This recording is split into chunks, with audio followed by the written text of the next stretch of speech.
Hi friends, welcome to my dreams world. రఘుకి ఇంటికి వెళ్ళాలి అనిపించలేదు. ధ్రువుని బాధ పెట్టాననే గిల్టీనెస్ ఒకవైపు, రేఖ ప్రిన్సిపల్ అన్న మాటలు మరోవైపు తనని ఉక్కిరి బిక్కిరి చేస్తున్నాయి. అసలు ఆ వాసంతి అలా అడిగింది అంటే తనకి తెలుసా? నా కూతురు తప్పు లేకపోయినా అందరి నోట్లో నానుతోంది. తను నా బంగారం. ఏదైతే అది అయ్యింది. మయూని చిన్నాని వైజాగ్ తీసుకెళ్ళిపోవాలి అనుకుంటూ బస్సు ఎక్కాడు. ఇంటికి వెళ్ళేసరికి వాసంతి మయూక అరుచుకోవడం వినిపించి లోపలికి వెళ్ళాడు. ఉండటం ఇష్టం లేకపోతే చెప్పండి, అంతేకాని ఇలా నోటికి వచ్చినట్లు మాట్లాడితే బాగోదు అంటోంది మయూక. నేను మాట్లాడటం లేదు. కాలేజీలో నీ పేరు మారు మోగిపోతోందని తెలిసింది. ఇంటి వెనక ఉండే అబ్బాయి మీ కాలేజీలో చదువుతున్నాడు. వాళ్ళ అమ్మ పిలిచి మరీ నీ వేషాలు చెప్పింది అంటుంటే లోపలికి వచ్చిన రఘు, ఆపండి ఇద్దరు అని అరిచాడు. అది కాదండి, అసలు ఏం జరిగిందంటే అని నిర్మల చెప్పబోతుంటే, నాకంతా తెలుసు. మయూ, నువ్వు వెళ్ళి నీది తమ్ముంది లగేజ్ ప్యాక్ చేయి అన్నాడు సీరియస్గా. ఎక్కడికి నాన్న అంటూ కంగారుగా అడిగింది మయూ. వైజాగ్. నువ్వు తమ్ము ఇక నుంచి మాతోనే ఉంటారు. అక్కడే కాలేజీ చూసి జాయిన్ చేస్తాను. సాయంత్రం 4 గంటలకి ట్రైన్ అన్నాడు సీరియస్గా. అది కాదు నాన్న, తమ్ముకి అలా అంటుంటే రఘు మయూకాని దగ్గరకు రమ్మని సైగ చేసి తను రాగానే తల నిమురుతూ, నువ్వు చేయని తప్పుకు ఇలా మాటలు పడుతుంటే నేను చూడలేను అన్నాడు బాధగా. అలానే దూరంగా పారిపోతే తప్పు చేసింది కాబట్టి మొహం చెల్లక పారిపోయింది అంటారు నాన్న. మీరు రండి నాతో అంటూ రఘు చేయి పట్టుకుని బయటకు తీసుకొచ్చి, ఏం జరిగింది నాన్న అని అడిగింది సీరియస్గా. రఘు జరిగింది మొత్తం చెప్పి, చూడు మయూ, నాకు నా కూతురు మీద నమ్మకం ఉంది, అలాగే ధ్రువు మీద కూడా. కానీ ఇప్పుడు కూడా నేను నిన్ను ఇక్కడే ఉంచి వైజాగ్ వెళ్ళిపోతే వీడికి కూతురు సంపాదన చాలు, ఎవరితో తిరిగితే ఏముంది అంటారు. ఇంకా ఆవిడ ఆ రేఖ గారు అనే ఒక్కో మాట అంటూ రఘు తల విదిలిస్తూ, సాటి ఆడపిల్లని అన్నేసి మాటలు ఎలా అనాలనిపిస్తుందో నాకు అర్థం కావడం లేదు. నాకిప్పుడు నీ భవిష్యత్తు కన్నా ఏది ముఖ్యం కాదు. ముందైతే ఇక్కడి నుంచి వెళ్ళిపోదాం, తర్వాత తీరిగ్గా ఆలోచిద్దాం అంటూ తల నిమిరాడు. ఇప్పుడు నాన్న ఉన్న పరిస్థితుల్లో నేనేది చెప్పినా వినరు. వైజాగ్ వెళ్ళాక టైం చూసుకొని మాట్లాడాలి అనుకుంటూ సరే నాన్న అంటూ తల ఊపింది. కాలింగ్ బెల్ మోగుతుంటే బుజ్జిమామ వచ్చి డోర్ తీశాడు. ధ్రువ్ లోపలికి వస్తూనే రేఖాకి ఫోన్ చేసి స్పీకర్ ఆన్ చేశాడు. ఇంతవరకు ధ్రువ్ మొహంలో అంత కోపం ఎప్పుడు చూడలేదు బుజ్జిమామ. ఈ లయన్ సిస్టా ఏదో బిగ్ మిస్టేక్ డిడ్ అనుకుంటూ కామ్గా చూస్తున్నాడు. రేఖ లిఫ్ట్ చేసి చెప్పు అన్నది ఏమ సీరియస్గా. రఘు అంకుల్కి ఫోన్ చేసి ఏం చెప్పావు అని అడిగాడు కోపంగా. నీ కూతుర్ని అదుపులో పెట్టుకుంటే మంచిది, అలా కాకుండా ధ్రువ్కి ఇష్టం, శ్రీధర్కి సంతోషం అంటూ నా ఇంటికి కోడలుగా తెచ్చే ప్రయత్నాలు చేస్తే బాగోదని వార్నింగ్ ఇచ్చాను. ఓహో, నీకు ఫోన్ చేసి చెప్పుకొని నా మీదకు ఎగదోశాడా అంటూ వెటకారంగా నవ్వుతుంటే, అంకుల్ అలా చేసేవాడే అయితే వేరే విధంగా ఉంటుంది, కానీ నేను చెప్పేది విను. నాకు మయూక అంటే ప్రాణం. పెళ్ళంటూ చేసుకుంటే తననే చేసుకుంటాను. నువ్వు మాత్రం మయూక గురించి ఇంకో మాట తప్పుగా మాట్లాడితే మాత్రం బాగోదు అన్నాడు. బాగుందిరా, నా కడుపున పుట్టి నాకే వార్నింగ్ ఇస్తున్నావు, బాగా ఎదిగిపోయావు అంటూ అరిచింది. ఛ, ఐ నాట్ టెల్లింగ్ అనుకుంటూ ఫీల్ అయ్యాడు బుజ్జిమామ. నేను వార్నింగ్ ఇవ్వడం లేదు, క్లారిటీ ఇస్తున్నా. నీ వే ఆఫ్ టాకింగ్ మార్చుకుంటే మంచిదని అన్నాడు. ఓహో, నువ్వు మాత్రం ఆ రాక్షసిని నా ఇంటికి ఎప్పుడు కావాలంటే అప్పుడు తీసుకొస్తావు, సిగ్గు లేకుండా అది వస్తుంది. ఇలా నువ్వు నన్ను చీట్ చేస్తే బాగుంది, నేను నా కొడుక్కి దూరంగా ఉండమని వార్నింగ్ ఇస్తే అది తప్పు. చూడు ధ్రువ్, ఇప్పుడు చెప్తున్నా విను. ఆ మయూక నా కోడలు అనే ఆలోచనే నేను భరించలేను. నన్ను లెక్క చేయకుండా అబ్బా కొడుకులు మీ ఇష్టానికి ఏదైనా చేస్తే మాత్రం నా శవాన్ని కల చూస్తారు. ఇది వార్నింగ్ కాదు, క్లారిటీనే ఇస్తున్నా అంటూ ఫోన్ పెట్టేసింది. రేఖతో ఫోన్ మాట్లాడి కోపంగా ఫోన్ విసిరేశాడు ధ్రువ్. బుజ్జి క్యాచ్ చేయబట్టి సరిపోయింది. అల్లుడు, ఐఎమ్ సారీ, అక్కకి నేనే టెల్లాను, కానీ రాంగా ఏమీ టెల్లలేదు అంటూ వచ్చి పక్కన కూర్చున్నాడు. అసలు మమ్మీ సమస్య ఏంటి మామ్మ? డామిట్, తనకి నచ్చినట్లే జరగాలని ఎందుకు అంత పంతం తనకి అంటూ పైకి లేచాడు. చిన్న కాలింగ్ అని చూసి స్మాల్ బాయ్ కాలింగ్ అంటూ ఫోన్ ఇచ్చాడు బుజ్జి. లిఫ్ట్ చేసి చెప్పరా, ఎలా ఉన్నావు, నొప్పి తగ్గిందా అని అడిగాడు. బావా, నీకో సాడ్ న్యూస్. నాన్న మా ఇద్దరిని వాళ్ళతో పాటు వైజాగ్ షిఫ్ట్ చేస్తున్నారు. నువ్వు ఏదో ఒకటి చేసి ఆపు. చెల్లి నాన్న రిజిగ్నేషన్ ఇవ్వడానికి స్మైలీకి వెళ్ళారు అన్నాడు చిన్న బాధపడుతూ. రే, ఏమంటున్నావురా? నువ్వు మయూక నన్ను వదిలి వెళ్ళిపోతారా అంటూ షాక్ అయ్యాడు ధ్రువ్. అవును బావా, నాకు మెంటల్ లేస్తోంది, ఏం చెయ్యాలో అర్థం కాక అన్నాడు. అసలు ఇదంతా మా మమ్మీ వల్లనే జరిగింది, ఛ అంటూ చేతో గోడ మీద దడేళ్ల కొట్టాడు. అది చూసి బుజ్జిమామ, that's why I said no love, you వినలేదు, love always give pain only అల్లుడు అనుకుంటూ ఫీల్ అయ్యాడు. లేదు బావా, కేవలం యాంటీ మాత్రమే కాదు, ఇంకెవరో నిన్ను చెల్లిని దూరం చేయాలని ఇదంతా చేస్తున్నారు అంటూ ప్రిన్సిపల్ విషయం, వాసంతి గొడవ చేసిన సంగతి రెండూ చెప్పాడు. నేను చూసుకుంటా, నువ్వు కంగారు పడకు, జాగ్రత్త అంటూ కాల్ కట్ చేశాడు. అసలు సుజిత్ కోసం లైబ్రరీకి వెళ్ళిన రాజేష్ సంగతి ఏమైందో చూద్దాం రండి. రాజేష్ వెళ్ళేసరికి సుజిత్ ఇయర్ ఫోన్స్తో ఊగుతూ పాటల్ని ఆస్వాదిస్తున్నాడు. నీ పిచ్చి నాకో అని సెన్సార్ కట్ డైలాగ్స్ వచ్చాయి. రాజేష్కి సుజిత్ని అలా చూసి దాంతో ఫాస్ట్గా వెళ్ళి ఆ ఇయర్ ఫోన్స్ లాగాడు.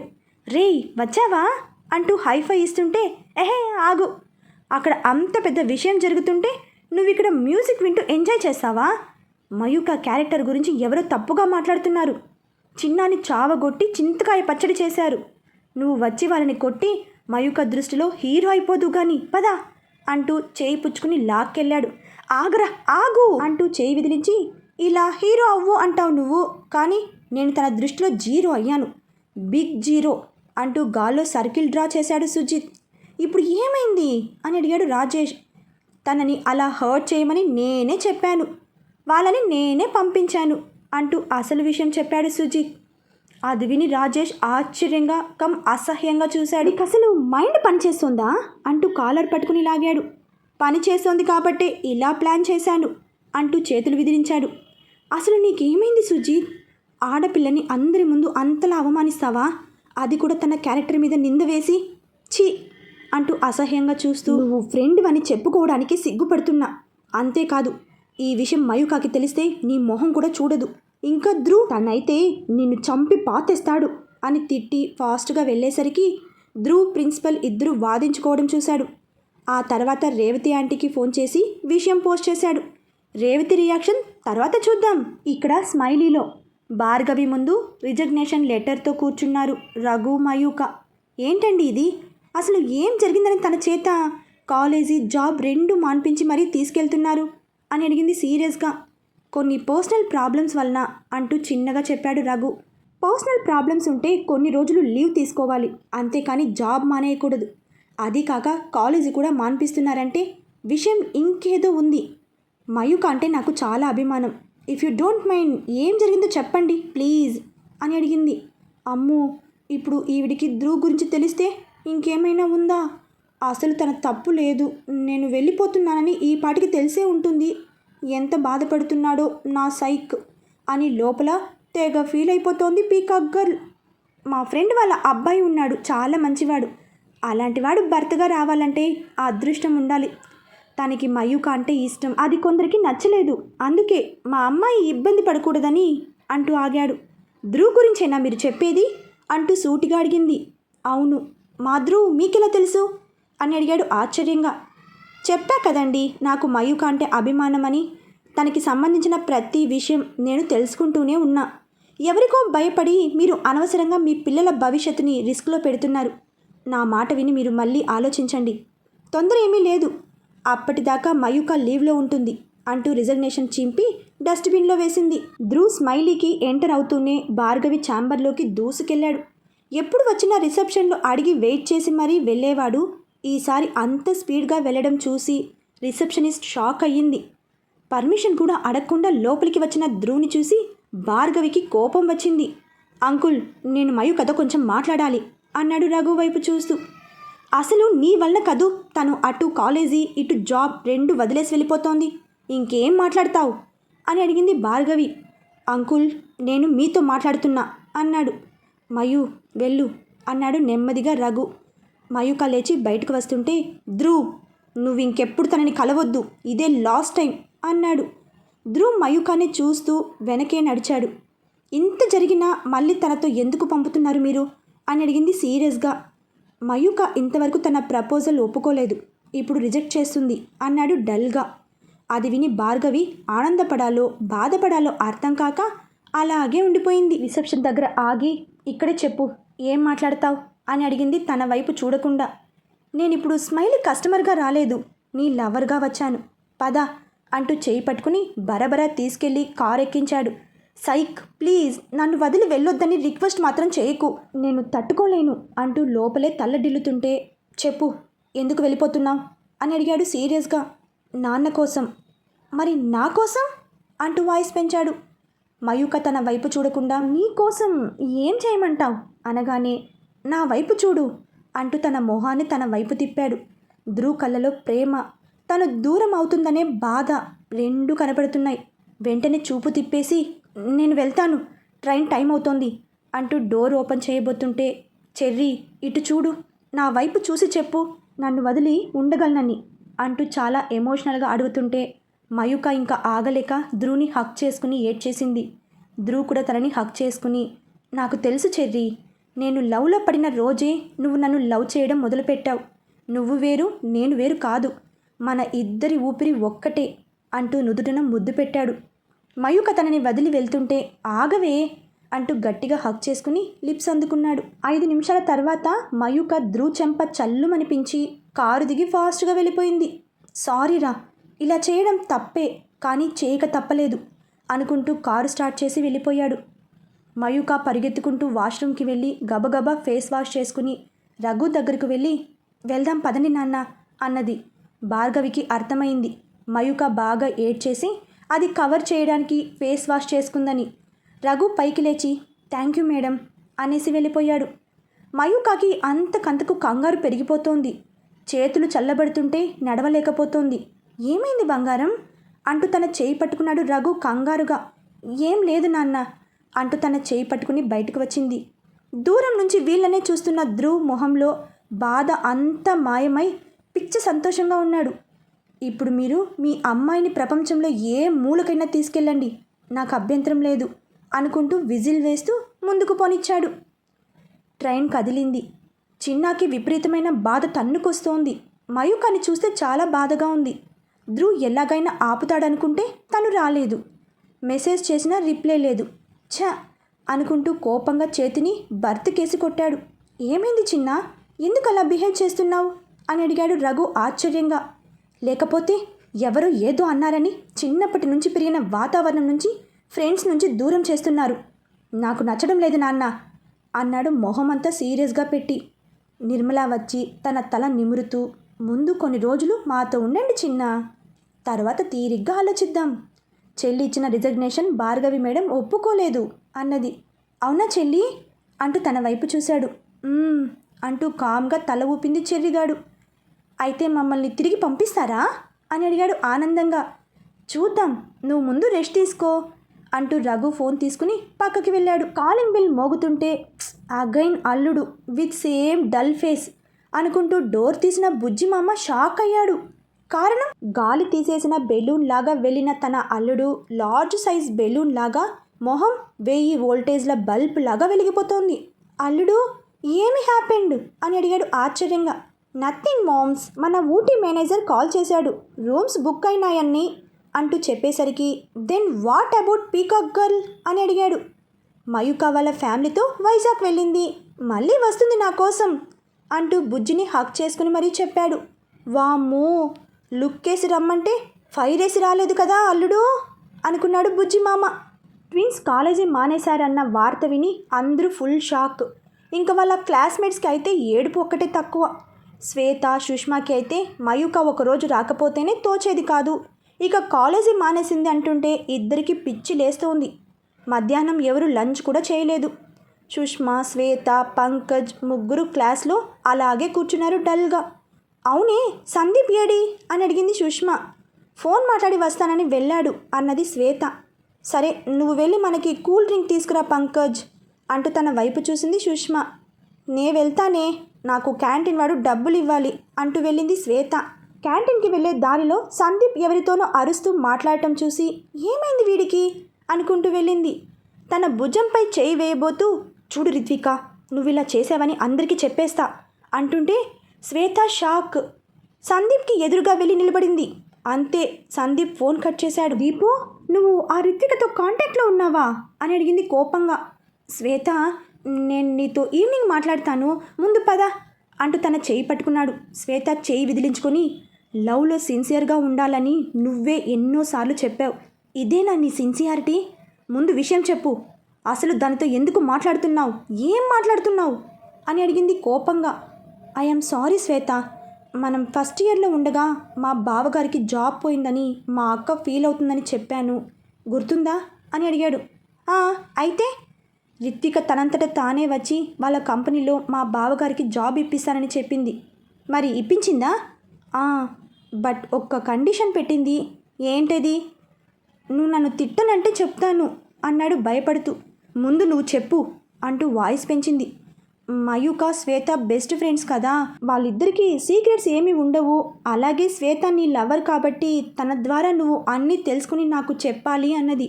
అది విని శ్వేత సందీప్ షర్ట్ పట్టుకుని, నువ్వు ఒప్పుకున్నావా అని అడిగింది ఆవేశంతో. అంటూ తల ఊపాడు. అంతే, శ్వేత సందీప్ చెంప చల్లుమనిపించింది. యూ ఈడియట్, నువ్వు మయూక గురించి గుచ్చి గుచ్చి అడుగుతుంటే ఫ్రెండ్షిప్ కొద్దీ అడుగుతున్నావని తన సీక్రెట్స్ షేర్ చేశాను అంటూ ఏడుస్తూ, అయినా తప్పంతా నాదే, నిన్ను అని ఉపయోగం లేదు. పాపం మయూక ధ్రువుని ఇష్టపడుతున్నానని నాకే ఫస్ట్ చెప్పింది. నీకు చెప్పి అంటూ సందీప్ వైపు కోపంగా చూసి, మొన్న నైట్ మయూక ధ్రువ్తో పాటు తన ఫ్లాట్లో ఉందని కూడా చెప్పావా అని అడిగింది కంగారుగా. సందీప్ ఏం మాట్లాడకుండా కామ్గా ఉన్నాడు. అయ్యో, సో సారీ మయూ, నా వల్లనే నువ్వు మయూర్ కాలేజ్ మానేశారు అంటూ అలాగే కింద కూర్చుండిపోయింది. సందీప్ తన పక్కన కూర్చుని చేయి పట్టుకుని, సారీ శ్వేత, ఇలా జరుగుతుందని నేను ఎక్స్పెక్ట్ చేయలేదు అన్నాడు. శ్వేత చేయి విదిలించుకొని, ఇంకెలా జరుగుతుందని ఎక్స్పెక్ట్ చేశావు? అది డేంజర్ అని తెలుసు. అసలు ఇందాక ఏమన్నావు నువ్వు అంటూ వేలు చూపించి అడిగింది కంగారుగా. రిత్విక వాళ్ళ ఇద్దరిని ఫాలో అయ్యి ఫొటోస్ తీసి ధ్రువ్ వాళ్ళ మదర్కి పంపించింది. దాంతో ఆవిడ రఘు అంకుల్తో ఇష్టం వచ్చినట్లు మాట్లాడేసరికి అంకుల్ వాళ్ళ ఇద్దరిని తీసుకెళ్ళిపోయారు అన్నాడు డల్గా. శ్వేత పైకి లేచి, లవర్ అని నీతో చెప్పిన విషయం దానికి మోసి నా నమ్మకం మీద కొట్టావు. మయూక నన్ను నమ్మి ప్రతిదీ షేర్ చేసినందుకు నేను నీకు చెప్పి తన ఫ్రెండ్షిప్ మీద దెబ్బ కొట్టాను. తను దూరమై నేను దూరమై నువ్వు ఇద్దరం శిక్ష అనుభవించాలి. ఈ జన్మలో ఇంకెప్పుడు నీ మొహం చూపించకు అంటూ వెళ్ళిపోయింది. ఇక్కడ ధ్రువ్ తన ఎన్ని మెసేజ్లు ఇచ్చినా peacock girl no reply. Call చేస్తుంటే కలవలేదు. వెంటనే చిన్నాకి చేశాడు. రే బామర్ది, ఎలా ఉన్నావు అని అడిగాడు. ఏదో ఉన్నాలే, నిన్న స్టేషన్కి ఎందుకు రాలేదు అని అడిగాడు సీరియస్గా. రాలేదని ఎవడన్నాడు? నేనొచ్చాను. నిన్ను నీ చెల్లిని చూసుకొని మరీ వచ్చాను. కాకపోతే రఘు అంకుల్ మయూకాకి దూరంగా ఉండమన్నారని మీకు కనబడలేదు అనగానే, అవునా బావా, ఐ లవ్ యూ బావా అంటూ అరిచాడు. ఐ లవ్ యూ టూ బామర్ది. ఇంతకీ మీ చెల్లి ఫోన్ కలవడం లేదు, ఒక్కసారి తనకి ఫోన్ ఇస్తావా అని అడిగాడు. నాన్న ఆఫీస్కి వెళ్ళారు, అమ్మ బయటకు వెళ్ళింది, ఇస్తా ఉండు అంటూ వెళ్ళాడు. బాల్కనీలో నిల్చుని ఎదురుగా ఉన్న సముద్రాన్ని సీరియస్గా చూస్తున్న మయూక చేతికి ఫోన్ ఇచ్చి ధ్రువ్ అని చెప్పి వెళ్ళిపోయాడు. అంతే, మయూక కోపంగా ఫోన్ కట్ చేసింది. మళ్ళీ చేశాడు, మళ్ళీ కట్ చేసింది. వెంటనే మెసేజ్ చేశాడు, లిఫ్ట్ చేయకపోతే డైరెక్ట్గా మీ ఇంటికి వస్తాను అంటూ. వెంటనే కాల్ చేశాడు. లిఫ్ట్ చేసి కామ్గా ఉంది. ఏంటి చెర్రీ, నా నెంబర్ బ్లాక్ చేసావా అని అడిగాడు నవ్వుతూ. మయూక నుంచి నో రిప్లై. ఏ చెర్రీ, లవ్ యూ రా అంటూ ఎంతో ప్రేమగా చెప్పాడు. ధ్రువ్ అలా చెప్తుంటే మయూకాకి వెంటనే తనని చూడాలనిపిస్తుంది. కానీ తను చేసిన పని తలుచుకుంటే విపరీతమైన కోపం. అమ్మ నాన్నకి తెలిస్తే ఏమైపోతారో అనే భయం. ఇన్ని మిక్స్డ్ ఫీలింగ్స్తో సతమతం అవుతోంది. నీతో చాలా మాట్లాడాలి చెర్రీ. నీ ఒళ్ళో తల పెట్టుకుని నీ కళ్ళలోకి చూస్తూ నా 2 చేతుల్ని నీ నడుము చుట్టూ వేసి, నేను అలా ఎందుకు చేశానో కారణం చెప్పి నీ కోపాన్ని డైరెక్ట్గా చూడాలి, నీ చేత తిట్టించుకోవాలి. నీ ఆవేశం తగ్గాక నిన్ను గట్టిగా హక్ చేసుకోవాలి. ప్లీజ్ చెర్రీ, రావే అన్నాడు. మయూకాకి కన్నీళ్లు ఆగడం లేదు. చెర్రీ అంటూ పిలిచాడు చిన్నగా. ఆ పిలుపులోని ప్రేమకి మయూక మెల్ట్ అవుతోంది. వెంటనే వీడియో కాల్ రిక్వెస్ట్ పంపాడు. రిజెక్ట్ చేసింది. మళ్ళీ పంపాడు. మళ్ళీ రిజెక్ట్ చేసింది. ఇదిగో ఇలా చేస్తే ఇప్పుడే మీ ఇంటికి వచ్చి జరిగింది అంకుల్కి ఆంటీకి చెప్పేస్తా అన్నాడు. అంతే, కాల్ యాక్సెప్ట్ చేసింది. ఏడ్చి ఏడ్చి ఉబ్బిపోయిన మయూక కళ్ళని చూసి ధ్రువ్ మనసు విలవిలలాడిపోయింది. అలా మన ధ్రువ్ కారులో ఆ రోజు ఏం చేసుంటాడు? గెస్ చేస్తే కామెంట్ చేయండి. బాయ్ ఫ్రెండ్స్, మరొక భాగంతో కలుసుకుందాం.